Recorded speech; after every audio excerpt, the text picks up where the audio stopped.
৪৪তম জেলা বইমেলা শুরু হলো বহরমপুর ব্যারাক স্কোয়ার ময়দানে।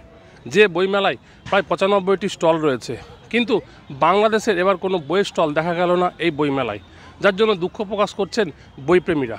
তারা জানাচ্ছেন গতবারও বহরমপুরের এই বইমেলায় বাংলাদেশের স্টল ছিল। রাজ্যের বইয়ের পাশাপাশি দেশের অন্যান্য এলাকার বইয়ের পাশাপাশি বাংলাদেশেরও বই পড়তেন বইপ্রেমীরা। দেখুন, পাঠকের তো কোনো সীমানা থাকে না, ডেফিনেটলি খারাপ লাগছে।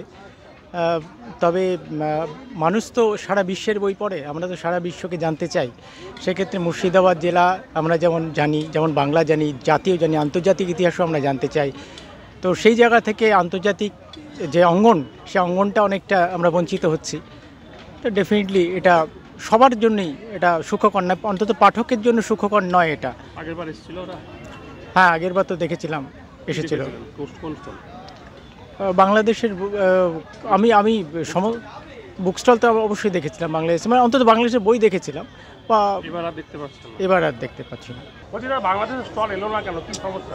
আরে আমি কি গিল্লের মানুষ নাকি আমাকে জিজ্ঞেস করছে? এখানে নিয়ে আসুন, আমরা আদরে তাদের স্টল দিয়ে দেবো। এবারই সেই বইয়ের স্টল দেখা গেল না। কারণ হিসেবে যেটা জানা যাচ্ছে যে বর্তমানে বাংলাদেশের যে পরিস্থিতি, সেই পরিস্থিতির কারণেই হয়তো বাংলাদেশের বইয়ের স্টল এবার আসেনি। যদিও মন্ত্রী সিদ্দিকুল্লাহ চৌধুরী বিষয়টি এড়িয়ে গেছেন, বিষয়টি তিনি জানেন না বলে। কিন্তু যারা বইপ্রেমী তারা জানাচ্ছেন এপার বাংলার সঙ্গে ওপার বাংলার যে সম্পর্ক, সেটা বহুদিনের সম্পর্ক। সুতরাং সেই সম্পর্ক যাতে অটুট থাকে সেটাই তারা চাইছেন।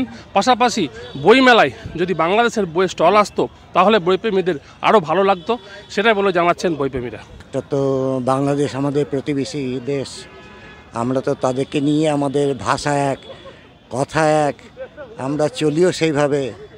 কিন্তু এইবার না আসাটা আমাদের পক্ষে নিশ্চয়ই দুঃখজনক একটা হলো। বহরমপুর থেকে কল্যাণ চন্দ্রের রিপোর্ট, আমার শহর কলকাতা টিভি।